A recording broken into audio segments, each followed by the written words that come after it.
I'm actually going to let you open this one up because last week you said if Arsenal get a win against Liverpool, which is a side that's been a bogey side for them, it can propel their season. Yeah. And they come out with this game 3-2 winners. A really great game. What are the main takeaways that we can take away from this game? Because everyone's going to say, oh, Arsenal top of the table, Liverpool finished. But like from seeing that game, how it broke down, what are the main takeaways that we can take away from it? For me, the two biggest ones, one, Arsenal, the character for me. I think to take the lead after equalising every time. I think in a top 6 game as well, Arsenal usually let the nerves get to them. I think when they play Liverpool, of all the top 6 sides as well, that's the one where they probably, I don't know what it is, they just unravel so much. 7 games. Bro, they just, and even like in the build-up, you just see them, the press, they're never able to beat Liverpool's press. And I was like, if ever there's a time to catch Liverpool, now they're looking like a rat on the highway. Catch them. And that's literally what they did. They said, we're going to, minute, 58 seconds. I said, wow, okay. It's that kind of day. Say no more. And they set the tempo. I always say in these kind of big games, first 10, 15 minutes, how you start is how the game goes. Credit to Liverpool, they came back in it. But I think having seen that performance now, having seen their start to the season, my second takeaway, they're not making the top 4. Who, like Liverpool? I said last week, they're not making top 4. Whew. I am not convinced in the slightest. Darwin Núñez, well done. Congratulations. Little cute celebration. Man did this.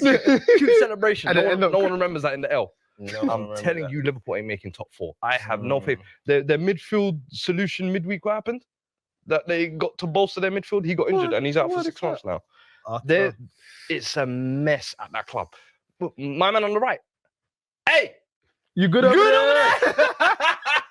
You good over there? Hey! We can't see you. Bro! After 65th, what? And listen, they don't even know what exactly. Oh my gosh. They don't know which one I'm talking about. They don't know. It's a duo now, yeah? The whole right side. Bro, it's like Trent, I think it was injury why he was hooked off. We can get into that as well, but that was my 2 biggest takeaways. Right, cool. Arsenal's resilience, and for me, Liverpool. I had 2 different takeaways. My 2 takeaways is going on to one of Cam's infamous tweets he's run at the moment. The Emirates on a sunny day, it's a real thing. Hey, hold on. Whoa. What's this? Emirates on a sunny day is not easy. Yeah, I can't lie. Emirates under the sun. Yo, as soon as the sun went down, Liverpool started growing. I was like, yo, hold on. Game on. Mikel's like, wrap it up now, wrap it up. Emirates under the sun, we always talk about, home form, being a fortress and everything is important. That's true. But the other thing I have to give a shout out, I don't think it's Champ of the Week worthy, but we put a call to action out. We said Martin Odegaard, you have to prove big games you can do something. He showed up. And bro, he's got goals against United as well. But and stuff. Yeah, performance in totality is what the question was in terms of you need to show up. He did that and more. His own fans were saying it. There can't be any conversations on that. This is how you go about saying, you know what, I am about it. I'm going to lead this team to greatness. I respect it, but what you're saying is so true. They showed character, man. They've shown it all season, but when you're playing against a quote-unquote bogey team, and you know that for them, they're thinking, yeah, this is the game that we can revitalize our season. And you do that in the first minute, oh my gosh. I got 2. Saka as well. I got 2 things to say, just 2 words. Go on. Arteta's men! Arteta's Fez. men! Fez. I can't even say that to him because he's been on that train for a minute. I can't lie. Hey, Arteta's men! Hey, listen, he's rejuvenated them. We already know that. We spoke about them last week. But he's rejuvenated them. And do you know what the difference is? They went into this game wanting it. They went into this game, as you said, they sniffed blood, bro. Sometimes Arsenal are known for being this naive team. It's not there anymore. What do you say? Arsenal will battle you, bro. I want to see passion. I want to see... Arsenal can battle you now, bro. They can get involved. You know what I mean? They can mix it up with you. Shaka's not a boy, fam. Partey's not a boy. Jesus is not a boy. And the thing is, it's infectious, bro. Because when Jesus, Martinelli, and are running with that type of intensity, Why would the guy behind you not do that? Why would the guy beside you not do that? And that is what Arsenal are doing. And it stems from Arteta. Yeah, we can laugh about the all or nothing and stuff, but every single thing he asked for in all or nothing was damn passion and fucking go and work hard, boys. Go and win. Let's fucking go. Bro, that is what he wants. And listen, how many times do I always say your team is a reflection of your manager? Yeah. Arteta that is what Arsenal are doing. But I want to give a special shout out, right, to the unsung hero of that team at the moment, Benjamin White, bro. Give my guy some credit because, bro, he's a nice player. He's nice. He's nice. He's nice. Right back. I cannot lie. Centre back. He's a good player. And look, Gabriel is here fluffing around, making around him look bad. If he can go and slot back in there. Absolutely. For me, Ben White was a good signing. When it happened, I was like, I think the outrage is a bit too much. Ben White is a good player. So I'm happy that he's kicking on. And listen, he's making that right back position his own at this point.